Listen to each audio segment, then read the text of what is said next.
Bom dia, amados. Bom dia. Que bênção poder estar com vocês nesta oportunidade. Desde já quero dar as felicitações à igreja pelos seus 48 anos. Que bênção. Todos esses anos militando, perseverando, no intuito de louvar e glorificar ao Senhor. Isso é muito bênção e, lógico, é sempre desafiador para a igreja. Quero agradecer ao conselho pelo convite a mim feito, por poder também fazer parte dessa história. Conforme o pastor Ricardo já mencionou, somos amigos faz um tempo, e é sempre bom rever o amigo, é sempre bom estar aqui com os irmãos de Palmares. Amém? Amém. Minha esposa Gilda, acredito que todos já conhecem. As minhas crianças estão lá na sala também, Breno e Arthur, tá bom? Filipenses capítulo 2, por favor. Filipenses capítulo 2.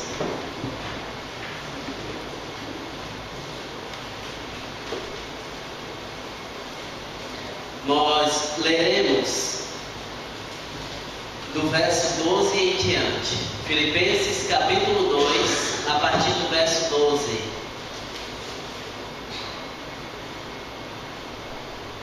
Que diz assim: Assim, pois, amados meus, como sempre obedecestes, não só na minha presença, porém muito mais agora, na minha ausência, desenvolvei a vossa salvação com temor e tremor, porque Deus é quem efetua em vós tanto querer como realizar, segundo a sua boa vontade. Fazei tudo sem murmurações nem contendas, para que vos torneis irrepreensíveis e sinceros, filhos de Deus, inculpáveis no meio de uma geração pervertida e corrupta, na qual resplandeceis como luzeiros do mundo, preservando a palavra da vida, para que, no dia de Cristo, eu me glorie de que não corri em vão, nem me esforcei inutilmente. Entretanto, mesmo que seja eu oferecido por libação sobre o sacrifício e serviço da vossa fé, alegro-me e com todos vós me congratulo. Assim vós também, pela mesma razão, alegrai-vos e congratulai-vos comigo. Amém? Só para nós entendermos o contexto aqui, o apóstolo Paulo, ele, nesse capítulo, ele fala a respeito da pessoa de Cristo como sendo um modelo por excelência para a igreja, sobretudo de humildade. E aí ele desafiará a igreja a militar, a batalhar, no sentido de glorificar ao Senhor. Ele vai desafiar a igreja a aprimorar a sua salvação. E aí, num dado momento, ele lançará sobre a igreja uma grande responsabilidade. Ele dirá que os irmãos daquela igreja devem brilhar como luzeiros. Isso é muito interessante, porque quando o Senhor Jesus se dirige à igreja, ele diz assim: vós sois o sal da terra. E nós sabemos que o sal dificilmente passa despercebido onde ele está. Num dado momento, Jesus diz: vós sois a luz do mundo. E a luz, naturalmente, dificilmente ela passa despercebida onde está. Aqui o apóstolo Paulo fala à igreja e diz que os irmãos devem brilhar como luzeiros no mundo. Isso é muitíssimo interessante. Assim como em outro momento o apóstolo Paulo se dirigirá à igreja de Corinto e dirá que a igreja é o bom perfume de Cristo. E dificilmente um perfume passa despercebido. Se alguém está usando um perfume é ruim, você diz misericórdia, como alguém é capaz, né? Mas se o perfume é bom e você tem uma certa intimidade com a pessoa ali, fragrância gostosa, né? Que perfume é esse? Não é assim? De modo que o perfume também ele não passa despercebido. Então, dá para nós entendermos por A mais B que a igreja ela não pode ser simplesmente mais uma no meio da multidão. Ela foi separada, ela foi chamada para fazer a diferença. De modo, meus queridos, que a esta altura nós podemos falar a respeito da seguinte ideia, resgatando a nossa identidade. A igreja ela precisa sempre resgatar a sua identidade. A igreja ela precisa sempre pensar sobre qual é a sua natureza, qual é a sua identidade, por que ela foi chamada, por que ela foi separada. Sim, porque existem registros na história de que alguns grupos, algumas igrejas simplesmente esqueceram-se a identidade. Olhe para as igrejas da Ásia, conforme está escrito lá em Apocalipse, quando o Senhor dirá que aquelas igrejas simplesmente esqueceram-se de suas identidades. Uma abandonou o amor, outra não é quente nem fria, e daí por diante. Por isso precisamos resgatar a nossa identidade. Por que somos igreja? Por que o Senhor nos separou? Qual é o nosso papel? Qual é a relevância que nós devemos empreender no meio onde nós estamos inseridos? Charles Haddon Spurgeon certa vez disse o seguinte: a igreja deve atrair pela diferença e não pela igualdade.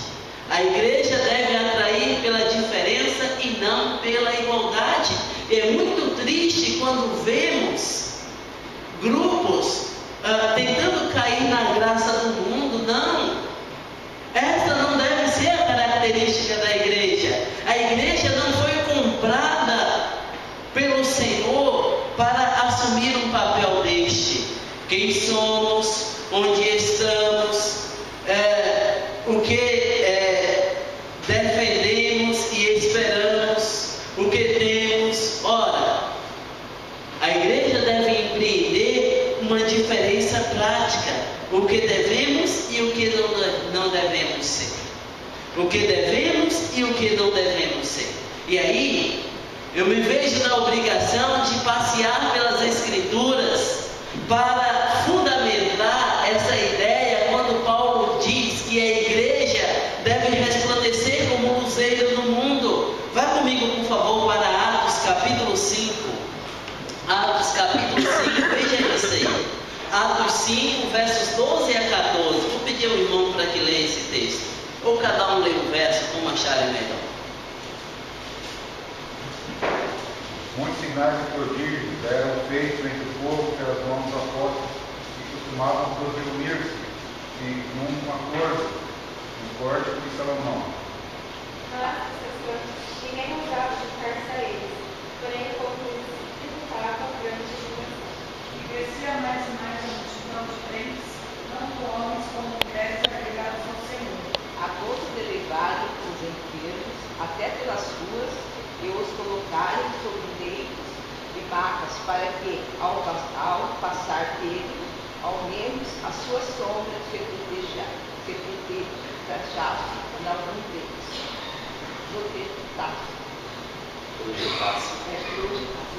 Ok? Então observe quais aspectos interessantes nós podemos tirar aí desse texto. Primeiro, a igreja era respeitada. É o que diz aí, porém o povo lhe tributava grande admiração. Verso 13. Aquela igreja era uma igreja respeitada pela sociedade. E isso não é pouca coisa. A igreja, para empreender relevância no meio onde ela está inserida, ela precisa ser sobretudo respeitada, porque é a partir do respeito que se tem pela igreja que as pessoas atentarão para aquilo que a igreja tem a dizer. Porque se os indivíduos no entorno não têm respeito pela igreja, o que ela tem a dizer não faz a menor diferença para as pessoas. E aqui o texto é claro quando diz que esta igreja tinha o respeito da sociedade. Num segundo momento, queridos, é interessante porque o texto diz que os profanos tinham medo de ajuntar-se à igreja, que diz, dos restantes ninguém ousava ajuntar-se a eles, dado o alto padrão moral que esta igreja possuía. Então as pessoas tinham receios. Isso é muito interessante. Então, certa vez, Martin Luther King disse: o que você faz fala tão alto que não consigo ouvir o que você diz. É interessante que os indivíduos consigam perceber a relação clara entre teoria e prática. Então você prega a palavra com ousadia e as pessoas percebem esta intimidade que você tem com a palavra. Um outro aspecto muito interessante que é consequência disso, crescia o número dos crentes sinceros. Verso 14, crescia mais e mais a multidão de crentes. Em qual contexto, em qual circunstância? Em um contexto onde esta igreja é respeitada, em um contexto onde as pessoas descrentes, elas tinham receio de fazer parte, dado o alto padrão que possuía esta igreja. Sim, meus nobres irmãos, é preciso nós pensarmos sobre qual de fato tem sido a postura que a igreja tem assumido na sociedade, a fim de se observar se ela tem sido este luzeiro que resplandece no mundo. E aí nós podemos caminhar um pouco mais e observar algumas marcas de uma igreja que faz a diferença agora. Atos 4, a partir do verso 23, olha aí. Vamos fazer de forma semelhante, cada um lê um verso, a partir do Atos 4, a partir do 23 até o 31. Os outros deles foram para os seus e contaram tudo que lhes disseram os principais dos sacerdotes e anciãos. Ouvindo isto, unânimes, levantaram a voz a Deus e disseram: Tu, soberano Senhor, que fizeste o céu, a terra, o mar e tudo que neles há. Disseste por intermédio do Espírito Santo, pelo povo de Davi, nosso pai, teu servo. Por que se endureceram os gentios e os povos imaginaram coisas vãs? Levantaram os seus reis na terra, e as autoridades ajuntaram-se a uma contra o Senhor e contra o seu ungido. Porque verdadeiramente ajuntai nesta cidade o santo servo Jesus, ao qual ungir, conspirar com os filhos de gente de Israel, Para fazer tudo que a tua mão é propósito pré-determinado. Agora, Senhor, olha para as tuas alianças e concede aos teus servos que anunciem com toda a intrepidez a tua palavra. Enquanto estende a mão para fazer curas, sinais e prodígios por intermédio do nome do seu santo Senhor Jesus. Tendo orado, moveu-se o lugar em que estavam reunidos, e todos foram cheios do Espírito Santo, e anunciavam com ousadia a palavra de Deus. Amém. Observe quantos aspectos interessantes Lucas registrará aí. Primeiro aspecto que nós podemos observar em relação a esta igreja, uma igreja que reconhece a soberania de Deus. Isso é muito interessante e deve chamar muito a nossa atenção. Quando você lê a carta de Tiago, você vai observar que uma das dificuldades daquela igreja consistia justamente naquela igreja ter dificuldades em reconhecer a soberania de Deus. Por isso, registro de Tiago que aquelas pessoas diziam: hoje iremos até a cidade tal, lá negociaremos e teremos lucros. Aí Tiago pergunta: que é a vossa vida? Sois apenas como neblina. Ao invés disso, de vez dizer: se o Senhor quiser, não só faremos isso, como também aquilo. Desta forma, por A mais B, Tiago diz que aquela igreja sério problema em relação à soberania de Deus. Quando, amados, a igreja tem uma compreensão real da soberania de Deus, essa igreja descansa na realidade e na convicção de que o Senhor está no controle. Isso é muitíssimo interessante, porque quando o desespero bateu sobre o povo de Israel, conforme está escrito lá em Isaías capítulo 6, uma das coisas que o Senhor chamou a atenção daquele povo foi para o fato de que o Senhor está no controle. No ano da morte do rei Uzias, eu vi o Senhor assentado num alto e sublime trono.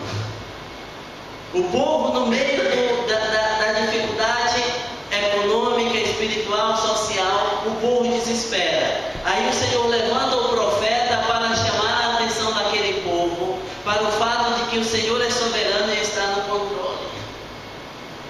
A igreja, ela precisa ter uma compreensão real da soberania de Deus, para que ela possa de fato assumir o papel daqueles que resplandecem como cruzeiros no mundo. Um outro aspecto que nós podemos observar aqui de uma forma muito clara nesse texto é que eles reconhecem a veracidade das Escrituras. Sim, do verso 25 ao 27 nós encontraremos este registro. Então, o povo atenta para aquilo que está registrado, atenta para a palavra de Deus, palavra que deve ser relevante para as nossas vidas. Certa vez fui convidado para pregar em uma igreja. Eu não conhecia aquele grupo e na verdade não conhecia nenhum pastor da igreja. Um pastor amigo meu conhecia o pastor da igreja, e aí, por recomendação, o pastor me convidou por telefone, né? Olha, estou viajando, etc. O pastor fulano de tal recomendou o seu nome e por isso você tem um convite para pregar pela manhã e também à noite, né? Falei, olha, se foi o fulano de tal que recomendou, né? Tudo bem, está aceito o convite. E eu fui, eu falei pela manhã, e é interessante que quando eu estava saindo no corredor, um indivíduo me catou, me puxou pela mão e me fez sentar no banco, assim, à força mesmo, não foi um convite, ele me arrastou, e aí ele me fez uma pergunta que para mim evidenciou de forma muito clara que aquele indivíduo tinha dificuldades em relação às Escrituras. Eu disse, olha, na verdade você precisa ser acompanhado, e eu vou fazer disso, eu vou ligar para o teu pastor e vou falar dessa situação para ele, para que ele te acompanhe. Colocava em dúvida as Sagradas Escrituras. E isso é caótico para a vida de um crente e para a vida da igreja como um todo. Mas aí a marca desta igreja é justamente o reconhecer a veracidade das Escrituras. Depois, eles têm de uma forma muito clara a ideia dos decretos de Deus, conforme o verso de número 28. Sim, o Senhor está no controle. Sim, o Senhor rege. O Senhor controla. Sim, o Senhor ordena e assim se faz.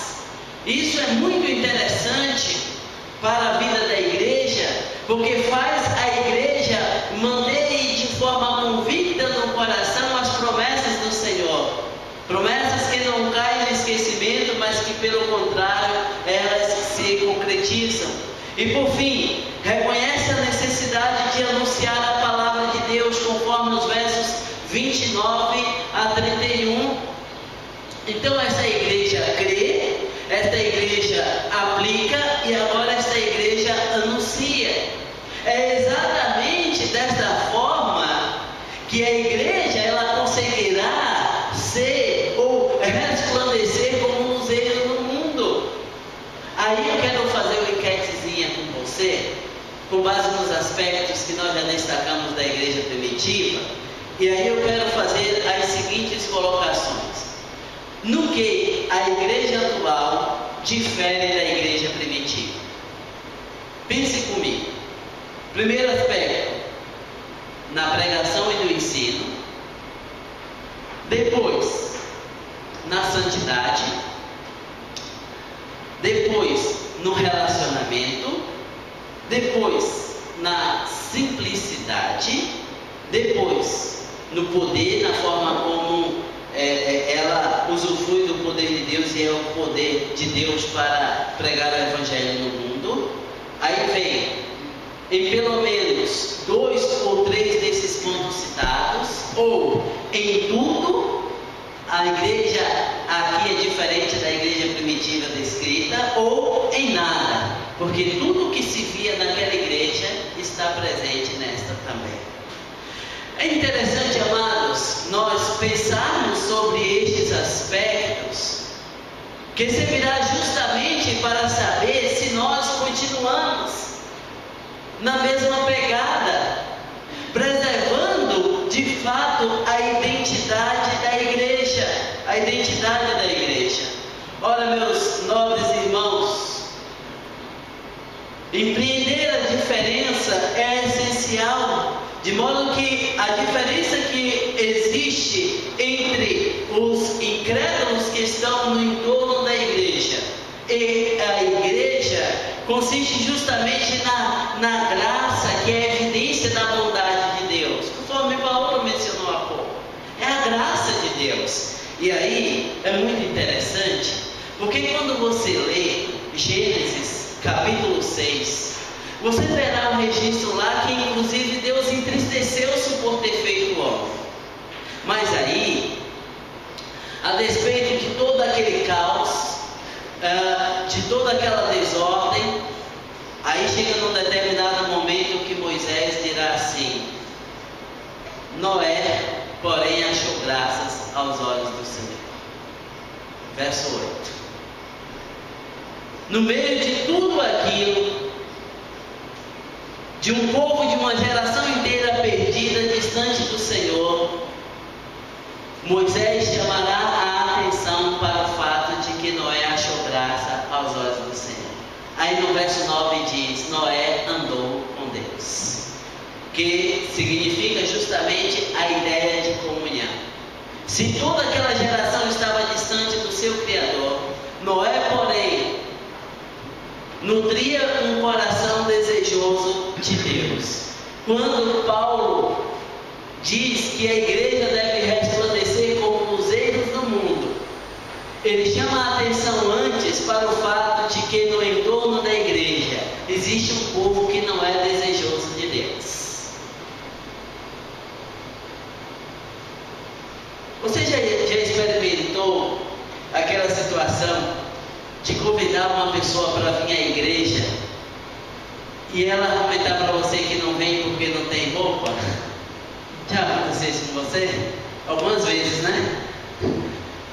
Então as pessoas, elas estão prontas, preparadas para tudo, mas aí você diz: vamos lá, vamos ouvir a palavra.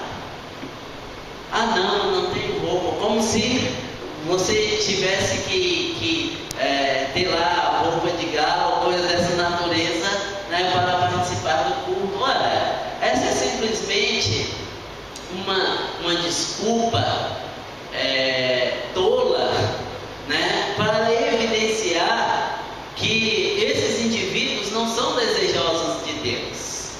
E aí, meus queridos, é no meio disso tudo aí que a igreja precisa empreender a sua diferença, onde ela deve sim ser um referencial e ser um instrumento nas mãos de Deus a espancar as trevas.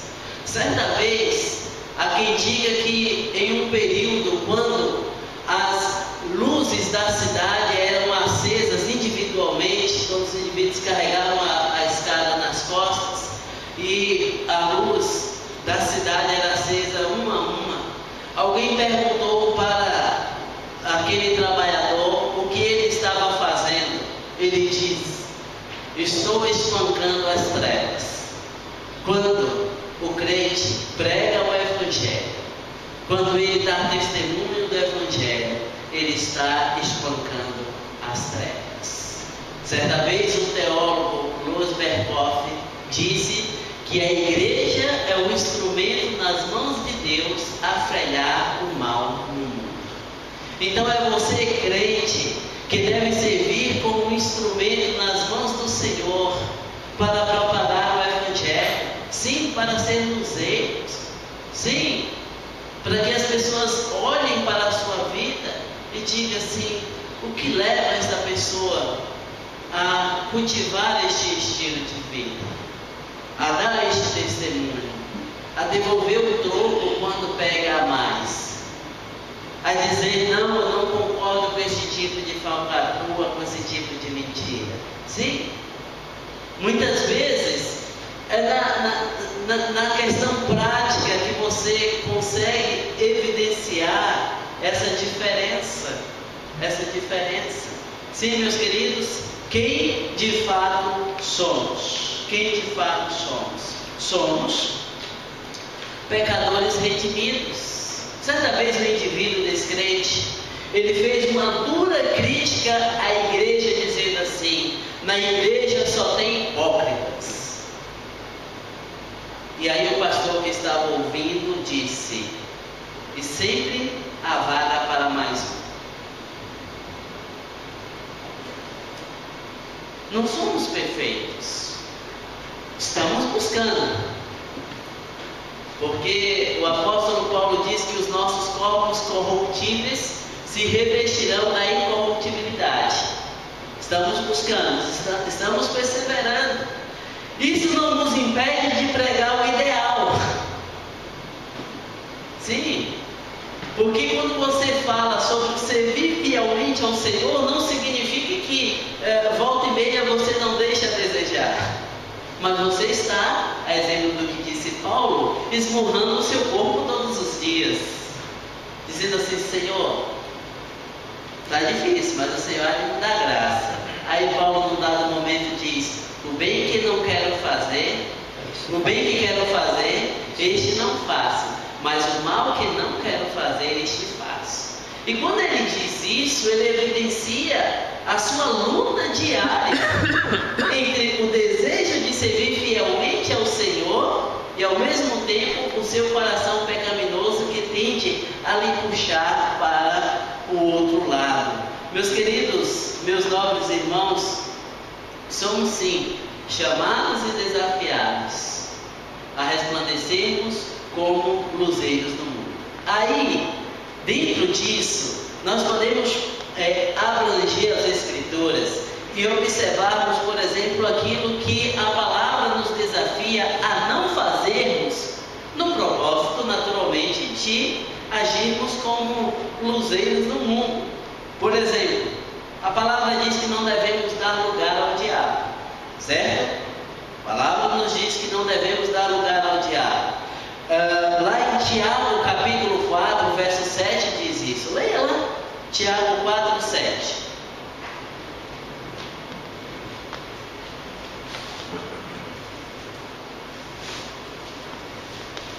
Sujeitai-vos, portanto, a Deus, mas resisti ao diabo, e ele fugirá de vós. Muito bem. Isso é muitíssimo interessante. Certa vez, Lutero disse que o diabo é aquele que busca besuntar os nossos pés com a graxa mais escorregadia que ele alcança.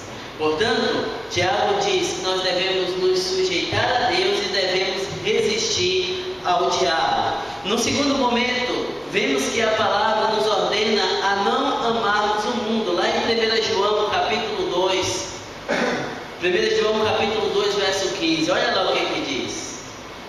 Primeira carta de João, 2,15. Não ameis o mundo nem as coisas que há no mundo. Se alguém amar o mundo, o amor do Pai não está nele. Muito bem. Então, a ideia de mundo aí é o sistema caído que opõe-se a Deus e a sua palavra. Lembra quando a palavra diz que não devemos servir a dois senhores? Lembra quando o Tiago diz que não é possível jorrar de uma mesma fonte água doce e água amargosa? Exatamente. Então, não existe isso de essa parte do seu corpo serve a Deus e essa está à disposição do sistema sistema caído. Não existe isso. A palavra, de uma forma muito clara, nos diz que aqueles que são de fato desejosos de Deus não podem dar vazão às tendências do coração pecaminoso. E aí a palavra nos ordena ainda, num outro momento, a não nos deixarmos tomar pela ansiedade. Mateus 6,25 diz o que é aí?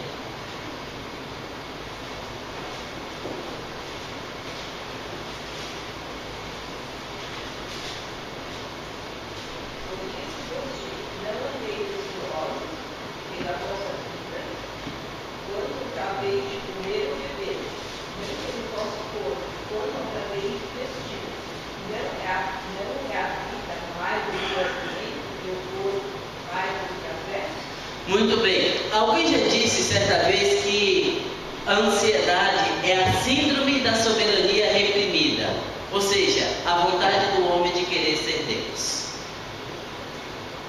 Lá em 1 Pedro, capítulo 5, verso 7, nos desafia a lançarmos sobre Ele, sobre Deus, toda a nossa ansiedade, pela convicção de que Deus é aquele que tem cuidado por nós, conforme Jesus diz lá em Mateus capítulo 6. Portanto, a ansiedade, ela é real? É. Há alguém aqui que não seja ansioso? Que não? Alguém? Acho que não, né? Mas isso se torna pecaminoso quando a ansiedade, ela começa a te trazer prejuízos. E assim é, mesmo porque se diz que 90% daquilo que nos preocupa não vai acontecer. E quantas vezes você já foi lá, fez, e você, meu Deus, se eu tivesse esperado mais 5 minutinhos, a coisa tomaria um rumo diferente. Mas a tua ansiedade foi lá e estragou tudo. Exatamente por isso Jesus diz, não andeis ansiosos. Por isso Pedro diz, lançando sobre ele toda a vossa ansiedade. E ainda, queridos, um outro aspecto que nós podemos observar, quando a palavra nos diz que nós não devemos nos acostumar ao pecado. Lá em 1 João 3,8 diz o quê? 1 João 3,8. 1 João 3,8. O que diz lá?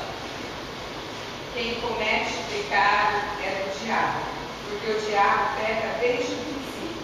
Para isso o Filho de Deus se manifestou, para desfazer as obras do diabo. Isso. Pecar, a ideia é de errar o alvo. Pecar, a ideia é de opor-se a Deus. E aí, isso é muito interessante, porque Lutero certa vez disse o seguinte: eu não posso impedir que um passarinho sobrevoe e até defeque sobre minha cabeça, mas eu posso impedir que ele pouse e faça ninho. O que isso significa, afinal de contas? João diz assim: filhinhos, não pequeis, mas se pecardes, tendes perante vós um advogado, Jesus Cristo o justo.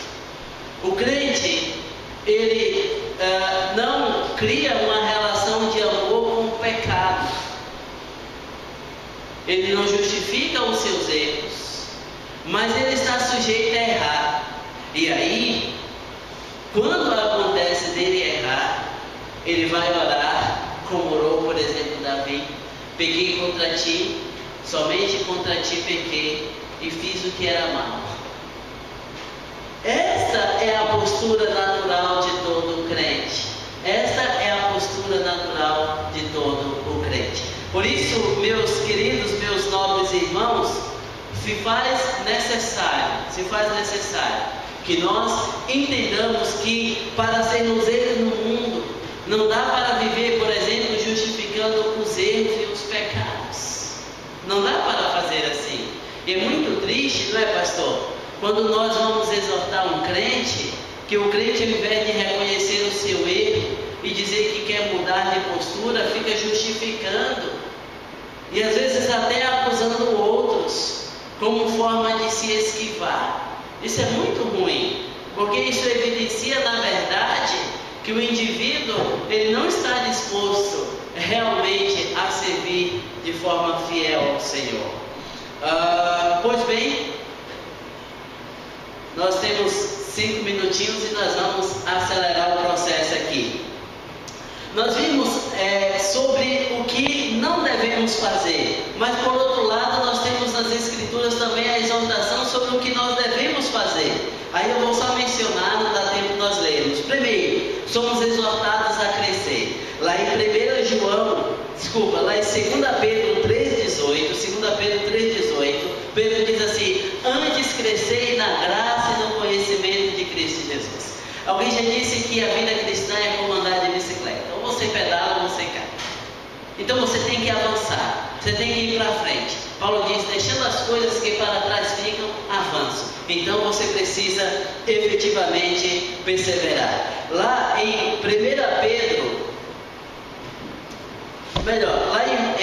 Timóteo 4,7, Paulo exorta Timóteo a que exercite-se na piedade. Sim, o crente precisa exercitar-se na piedade. E de que forma ele vai fazer isso? Debruçando nas Escrituras, orando e, sobretudo, colocando em prática aquilo que se conhece. Depois, o crente é desafiado a santificar-se. A palavra diz assim: buscai a paz e a santificação, sem a qual ninguém verá o Senhor. Quando Paulo se dirige à igreja de Corinto, Paulo dirá assim aos santos. Nas outras cartas também ele fala isso, né? Aos santos. Então somos chamados a cultivar uma vida de santidade. Depois, somos chamados a ser testemunhas. O Senhor nos chama a ser testemunhas. Quando você fala do que o Evangelho fez na sua vida, da forma como você foi arrancado do lamaçal de pecados, porque o Evangelho é a única vassoura capaz de varrer a imundície que há no ser do homem, conforme diz Spurgeon. Você está sendo testemunha do Senhor. Você está afirmando, em outras palavras, o Senhor fez na minha vida e pode fazer também na tua. Depois, por fim, o Senhor ele nos chama a que tomemos a nossa cruz e lhe sigamos. Para isso, precisamos negar o nosso erro. E olha, num período onde os indivíduos andam tão centrados nas suas próprias vidas, nas suas próprias coisas, negar e seguir ao Senhor não é tarefa fácil. Mas eu digo, nunca foi e nunca será. Porque onde há ferro, há ferrugem. Porque onde há homem, há pecado, e daí por diante. Os desafios são sempre os mesmos. Ora, João Calvino certa vez orou assim: tome nota. Deus e Pai Todo-Poderoso, nesta vida temos tido muitas lutas. Dar-nos força do Teu Espírito, para que prossigamos em meio ao fogo e às muitas águas com valor. E assim, nos submeteremos às Tuas normas, para irmos ao encontro da morte sem temor, com total confiança na Tua assistência.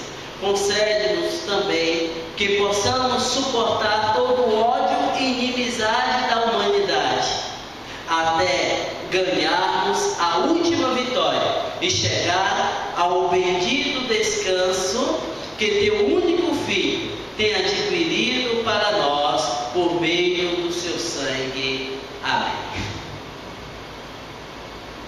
Filipenses 2:15 diz assim, observe para ver se faz sentido: para que vos torneis irrepreensíveis e sinceros, filhos de Deus, inculpáveis no meio de uma geração pervertida e corrupta, na qual resplandeceis como luzeiros no mundo.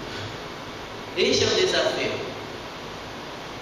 Resgatando a identidade da igreja, após os seus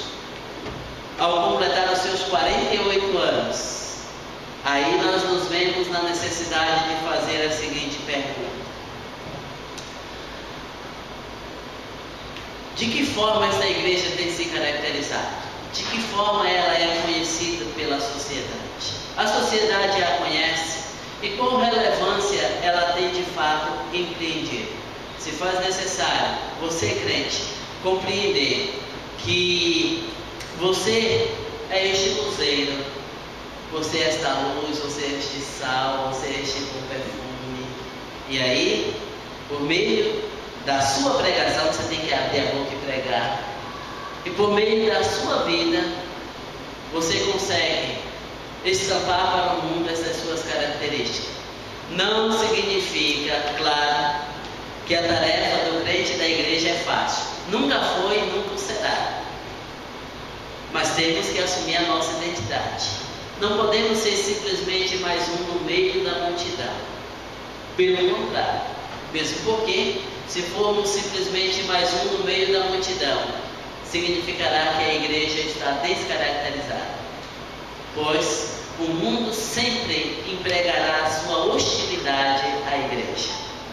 Pregue, viva e seja você o instrumento, o canal de diferença, onde quer que você esteja inserido.